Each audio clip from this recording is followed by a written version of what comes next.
I feel like, yeah, okay. Well, so yeah. Anything else you want to talk about, Kevin? Come on, share your deepest thoughts. My deepest thoughts. Hi. No. Don't listen to him. It's just like he can't control himself. Yeah, I've been hearing.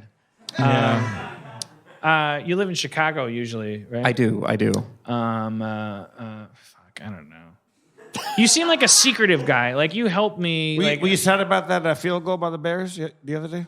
I'm not a big football fan. Good for you. Good Okay. for you. All right. No heart rate. yeah. Fan. Yeah. We talked about the fact that the way that we really can't. Did we talk about this in the podcast where you were like, "Hey, do you own a MacBook Pro and an iPad 2 and a thing and like a list of 9 things?" And I was like, "Yeah," and you're like, "Yeah." Cameron Diaz had you in her phone, and like you're part of like Fapgate or whatever. You need to change your passwords. Like, and I was like, blah, blah, blah. Yeah. Do you want me to explain that? Sure. Okay. I think I just did, but I was there and I didn't get that. But Damn. I got it, but I know what happened already. Right. So a few years ago, there were some kind of high-profile cases where celebrities were getting their iCloud and other accounts hacked. And what these attackers were doing, and there were multiple, they would break into one person's, they would guess your iCloud password. And once they've done that, they can download a list of all of your contacts, all of your pictures, all of your email, a lot of really bad things of Dan's you don't want to see. look, my takeaway is Cameron Diaz has me in her phone. Right. So what happened, they would break into one person's phone, and then from that, they would get a whole list of new email addresses and everything else, and they would use that to try to break into others and break into others. And a friend of mine who owns a bunch of web servers called me one day and said, "Hey, this one web server is acting really weird. It's making all these connections to iCloud, and we can't figure out why." And we went and looked at it and realized that it was being used to break into other people's accounts.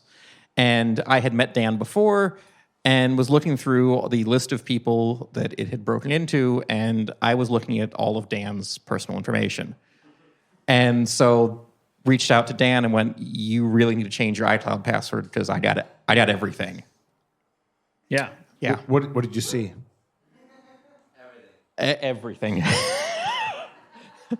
No, I made it a point not to specifically look, but just enough to prove that it really was. What did you see?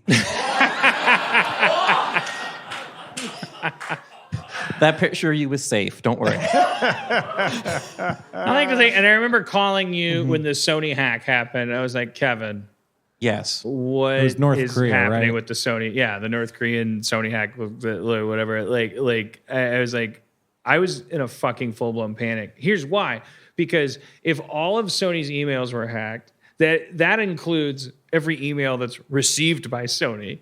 That means that, like, I didn't know that the press and that the public was capable of being that like that level of piglety, like where it was like, hey, there's no, these hackers like dumped this file online. Let's walk you through all of it. And the way like Amy Pascal was like hung out to dry was like, we're actually like, what you're proving here is that this lady that like ran a studio, that she made one joke that was like, wouldn't it be off color if I said this to Obama? And it was like, It's 9/11 right now, by the way.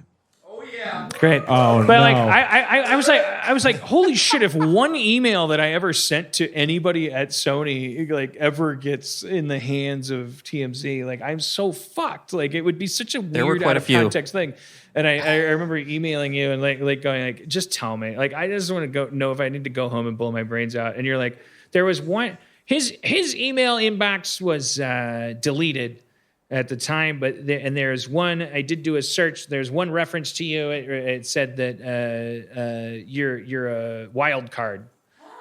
It was just like them talking about me. I was like, oh, it's badass. Yeah. Yeah. But like Pretty much. like yeah. a single email. And that's notable though, because it's like, it's not, it was like, it's just something ethical about that. Like, look, I'm just saying, like, if you printed an email that I had sent to Sony while I was producing Community, it would be grounds for like crucifying me, I feel, by our standards. But it's like I know the word context is now like a dinner bell that's rung by old fat white guys. So it's like, you don't understand.